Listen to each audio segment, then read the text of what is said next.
7:15 p.m. West Pakistan Time, 8:15 p.m. East Pakistan Time.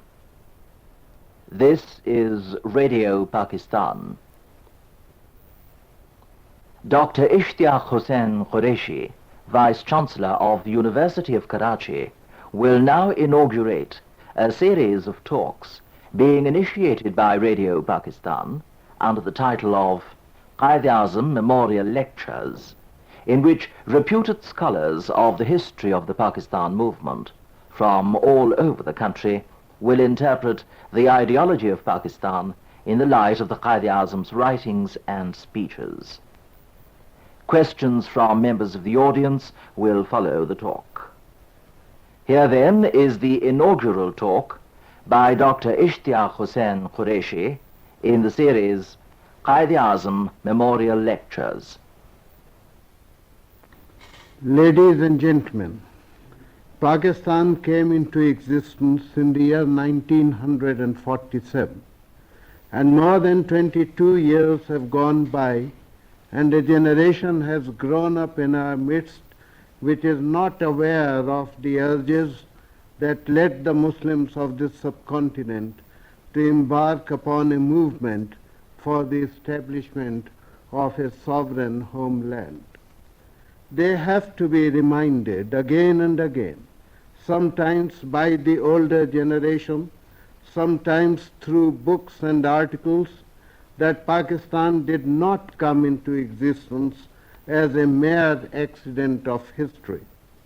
The idea of Pakistan has a very long history. Indeed, the history of Pakistan began the day the first Muslims set their foot on this subcontinent. If you read the story of the growth of the Muslim nation of this subcontinent carefully, you would come to the conclusion that throughout history it has struggled for the recognition and the preservation of its individuality as a separate entity. The entire stretch of Muslim history in this subcontinent would become meaningless and lose its significance if it is not viewed in this perspective. There has never been an occasion in our long history when the distinctive individuality of the Muslim community has been endangered and the people have not rallied to its defense. This they have done in all kinds of circumstances. The emergence of such challenges, even when the rulers themselves have claimed to be Muslims, is not outside the experience of our nation.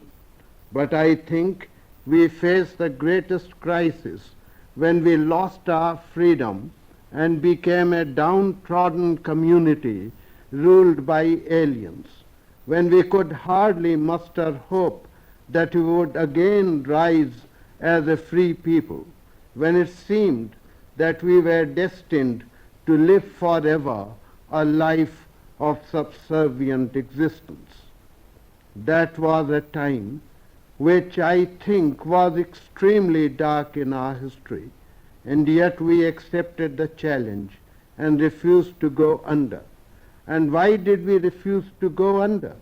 Because there was something within us that beckoned us to a destiny of freedom, of independent existence, of existence in which we would be able to hold our heads high and would be able to contribute something of value to the sum total of human awareness and dignity in the world. This mission we cannot perform without believing in something greater, something deeper, something more real than bare political existence. Time and again we have seen beyond the narrow limits of our homeland. Quite often our attempts have been frustrated, but at no time have we compromised with our idealism of an undivided Islam. It may not happen today, not even tomorrow, maybe not within my lifetime and yours, But one day Islam shall be united, because the destiny of the world demands that Islam should be united, so that it may further the ideals for which Islam came into existence. It was this desire in our subconscious minds, in the deepest recesses of our hearts, in the subterranean depths of our very souls, that prompted us to stick through thick and thin to the ideology of Islam. And it was this ideology that led our leaders to conceive the idea of Pakistan and to pursue it with a single-minded devotion until we emerged as a sovereign, independent nation. For instance, when Allama Iqbal made his famous speech in 1930, what did he think of? Did he say that the people in the Northwest were racially different from the people in the other parts of the subcontinent? Did he say that their languages were different? Did he base his argument on any geographical or linguistic identity? He simply said that the destiny of Islam in this part of the world was a free state for the Muslims. The Quaid-e-Azam could have argued that the areas which were to constitute Pakistan had a different history during significantly long periods of time and had characteristics which distinguished them from the other peoples of the subcontinent. But these arguments never occurred to his mind. The only argument that he advanced was that the Muslims were different because they were Muslims, not because they were Bengalis or Sindhis or Punjabis or Pathans, but simply because they were Muslims. And what in his view made the Muslims different? The basis of the difference was the fact that their entire way of life is founded in the truth, the doctrine, and the teachings of Islam. That is what distinguishes them. And this is what was in the Quaid-e-Azam's mind when he spoke of the Muslims having a different way of life and therefore constituting a separate nation. Mr. Gandhi tried to counter this claim by asking how could a body of converts be different from the people from whom they have been converted. That is to say, a mere change in belief does not make a people different. This is quite a different idea of belief than the one that is cherished by the Muslims. To us, belief is fundamental because belief is meaningless unless it colors our entire life. We hold that we would suffer from the most terrible schizophrenia if our actions are different from our beliefs. Belief, if it is significant, has to be translated into action. It has to be reflected in the structure of our society. It has to become the warp and woof of our thought. And therefore, if anybody says that Islam is simply a matter of personal relationship between God and man, he fails to understand Islam. Because Islam is based in a living faith in God which must seek relevance in life. Ours is a religion that is like the very air that we breathe, and that is what we mean when we speak of the ideology of Islam. You may ask, is there any need for an ideology in a state today? I would say that without ideologies, states can only be dead organisms. Nations have to cultivate a sense of a mission if they want to be truly alive. We are witnessing a phenomenon today of prosperous and seemingly strong societies faced with grave dangers to their well-being. And this is not surprising because nations are not sustained by wealth only. Nations are sustained by their ideals, their beliefs. The most beneficial changes in the society can be brought about through an ideology, not by holding out the prospects of material prosperity. I would again refer you to what the Quaid-e-Azam said in an interview with Beverly Nichols, who asked him whether Pakistan was worth the effort because partitioned from India it would be a poor country. At that time, this was the biggest argument against Pakistan, which only shows how short-sighted can men be in their assessment of historical processes. The Quaid-e-Azam looked up and said that the poor live along with the rich, but no poor man in the world permits a rich man to come and run his house. If Pakistan had been established, as some people allege, to open up better prospects of economic prosperity for the bourgeoisie, this would not have been the Quaid-e-Azam's reply, and the sacrifices made by the bourgeoisie themselves belie such a slanderous allegation. They gave up their properties, their occupations, and their posts. The public servants opted for a government which seemed destined to be insolvent. I still remember the early days of Pakistan when some of our financial experts were talking of selling our railways to balance the first few budgets. And yet the public servants came here and sat on deal boxes and worked without knowing whether the country would be able to pay them their salaries for any length of time.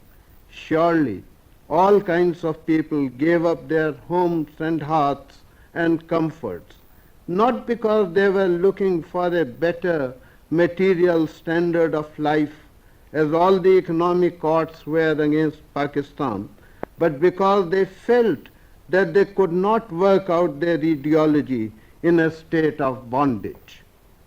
We are also told quite often that whatever might have been the idea in the mind of the Quaid-e-Azam and his associates, these ideas are no longer relevant to the society of today in the new context of life that has grown up.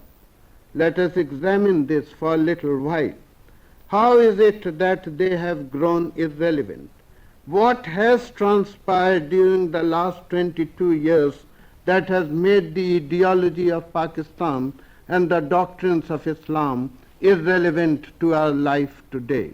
Is it that some new philosophy has emerged in the world that is finding such wide acceptance because of its excellence that it has changed the very texture of life and made the eternal truth of Islam out of date? Or have any Muslim states emerged which have discarded Islam and grown prosperous thereby, so that their example should tempt us into discarding our own cherished ideals? I would submit in all humility that it is not so. On the contrary, despite befogged leadership and confused targets, we have achieved a modicum of success even in material gains, which has been due to our hard work inspired by a belief in our destiny. If the goals had been kept clear and in harmony with our ideology, the results would have been more impressive and the resulting maladjustments more easily remedied.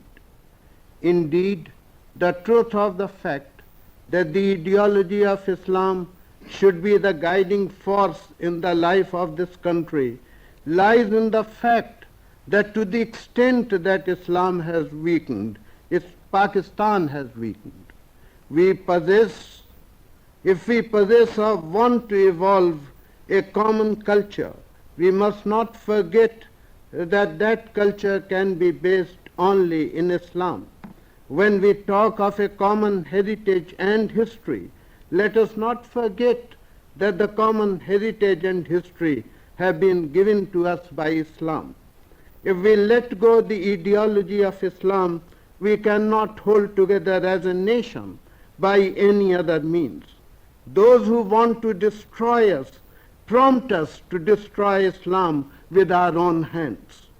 If the Arabs, the Turks, the Iranians, God forbid, give up Islam, the Arabs yet remain Arabs. The Turks remain Turks. The Iranians remain Iranian. But what do we remain if we give up Islam? Do we or could we really seek the ultimate solution of being absorbed back into the milieu of the subcontinent from which we escaped with such great efforts? Putting our loyalties aside, let us examine this prospect from a dispassionate point of view. Shall we be going back to a society that is better structured and to a country that promises a better future? Is that land free from the tensions of internal conflicts or the economic disequilibrium of a class and caste-ridden society? Shall we be free from the persecution and the humiliation which is the fate of our brethren in faith in that country? No nation can escape the penalty of trying to live without an abiding sense of values. The only sense of values that we can cultivate is the one inculcated by Islam.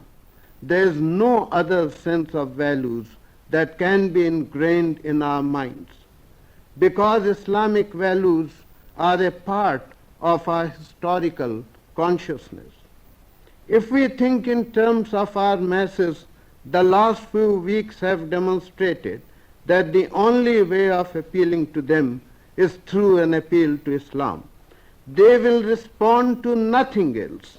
If we want to build up this country on solid foundations, we can do so only on the basis of Islam, because our people have such emotional attachment to it that through it we can take them to the very great heights of performance and achievement. Therefore, I would emphasize that if we look upon our existence in the context of historical processes, or in the context of our present needs, or in the context of the future dreams that we can cultivate, we cannot possibly divorce ourselves from Islam. We cannot cut ourselves away from the past, nor can we ignore the present. But every nation lives on a vision of the future and of its destiny. If Pakistan has to take its rightful place in the history of the world, it can do so by cultivating a sense of mission, of leading itself, and maybe through the cooperation of its Muslim neighbors, ultimately leading the world into a balanced way of life where the spirit is not divorced from material needs and where the material needs are not neglected as being irrelevant. The beauty of Islam is its proportion. It does recognize the value of this life and does not dismiss it as an empty dream. This life is not condemned as irrelevant, but Islam also stands for the conviction that this life is not all, that there is a life beyond this material life. There are philosophies in the world which hold that this life is a mere illusion. There are others who would say that this life is not an illusion, but that it is so transient that it is hardly as enduring as even a dream. These philosophies have led to the escapism of monastic life. This is not the view of Islam. The material resources of the world are needed to make Islam itself strong, in addition to making life worthwhile for individuals. They are not irrelevant, but they become more relevant in a bigger context. This life offers the opportunity of cultivating those virtues which give eternity to the human soul and to the human endeavor. Human endeavor becomes insignificant if judged in the context of the transient present, but it becomes infinite and eternal if it is looked at in the context of the everlasting values. It is for this reason that in Islam endeavor is everything. Success may or may not crown it. We do not know what is our destiny and what is a good destiny for us, but endeavor in a right cause is ours, and no endeavor from the point of view of Islam can be truly sincere, can be absolutely altruistic, can be fully effective, unless one believes in values deeper than the mere material benefits that accrue to a person from life. And therefore, when we say that the ideology of Islam should be the mainstay of Pakistan, what is it that we want to say? We do not say it in a cheap, emotional manner. We say it in the sense that no efforts of ours can be lasting or fruitful or effective unless we have that spirit in us which makes us believe that every action of ours is accountable before God on the day of judgment. That when all our little selfish interests have been forgotten, the good that we may have wrought in the light of our belief and in the service of God is what will endure. It is the strength of this spirit that will make Pakistan great. It is what we contribute to Pakistan as sincere, earnest Muslims that will mold the life of our children and their children and their children. Otherwise, the sand dunes of material prosperity are blown away by every passing wind. Those of us who think that the best legacy that we can leave for our children is ill-acquired wealth are really living in a fool's paradise.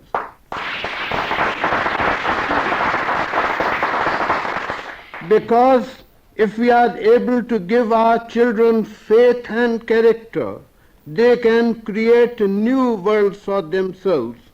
And if we do not give them faith and character and leave them all the riches of the world, those riches will be frittered away in no time. This has been the destiny of all frivolous people. And I do not use the word frivolous in the common sense. Any person whose action is not based upon a motive, upon a deep motive, a motive inspired by faith, is indulging in mere frivolity. To a Muslim, life is not frivolous because life is lived in the presence of God, and there can be no frivolity in the presence of God.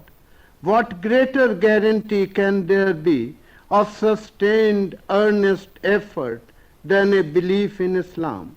A belief that our life, our actions, our prayers, our death, all that we do, all that we think is for God and for God alone.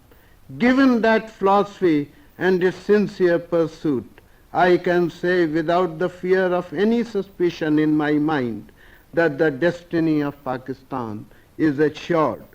Who can doubt that 100 million earnest-minded persons working in the presence of God for their own betterment and the betterment of mankind will ensure eternal greatness for their country?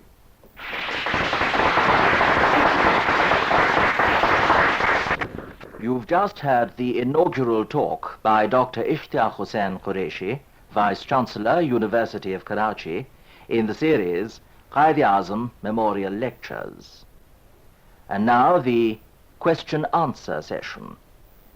The first question is by Mr. Clark Akhtar Hamidi. Sir, you have talked of Islamic ideals and Islamic aspirations and Islamic spirit and of 1947, but all that is very sweet to hear from you. But why is it that we have failed so miserably in implementing that philosophy in our practical life? If we had totally failed in our adherence to our beliefs, we would never have won the 1965 war. The second question is by Mr. Inamullah Khan of the Mu'tamar-e-Alami Islami. Sir, you have very rightly said that we must build up a sense of mission. Will you please give some suggestions how to build up that sense of mission so that we may live up to the expectations of that ideology on which our state has been founded? I would say that the only way of building up a sense of mission is through proper education at all levels.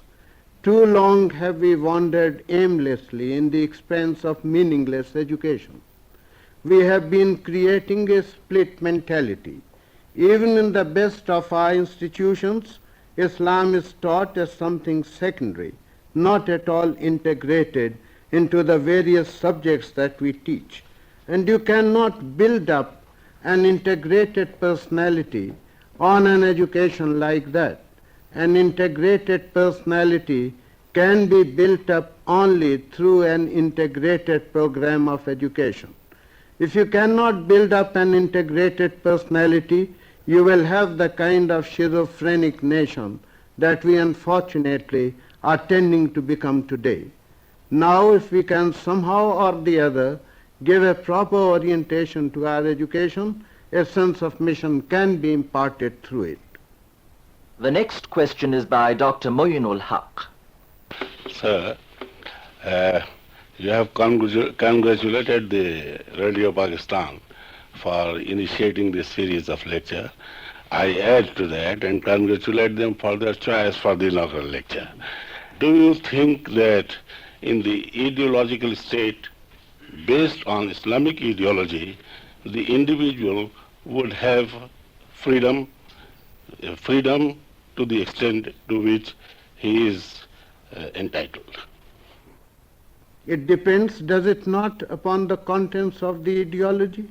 If that ideology believes in individual freedom will not be affected. There have been very few societies in history where individual liberty has been so extensively abused and yet tolerated as in Islamic countries. And now a question by Mr. Kokab Siddiq. People say that Pakistan was meant just as a separate homeland, as a sort of nationalism of the Muslims. And it did not mean a government of the Quran and the Sunnah. From your study of the Qaid's teachings, what would you say about this? The Qaid was quite clear. He said that we want a homeland so that we may practice our way of life in the light of our religion.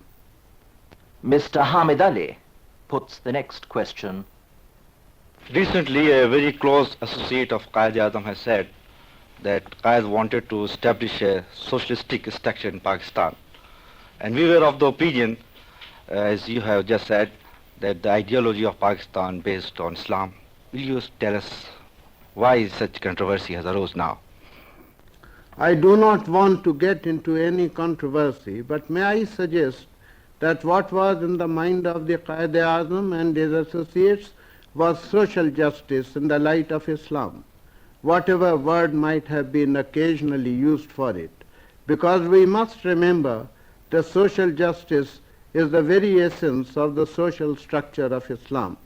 I may add that the Quaid-e-Azam was emphatic in rejecting communism.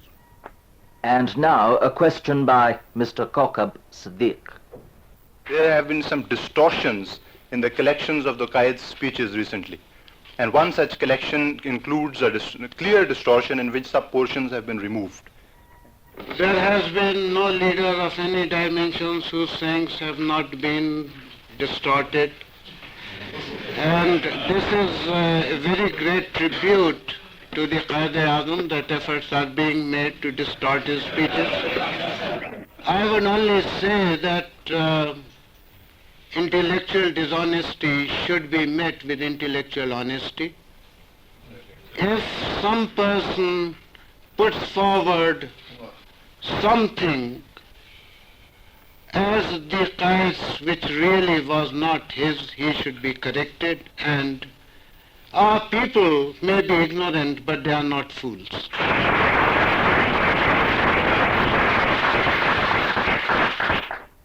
You have been listening to a question-answer session that followed the inaugural talk by Dr. Ishtiaq Hussain Qureshi in the series Quaid-e-Azam Memorial Lectures. The broadcast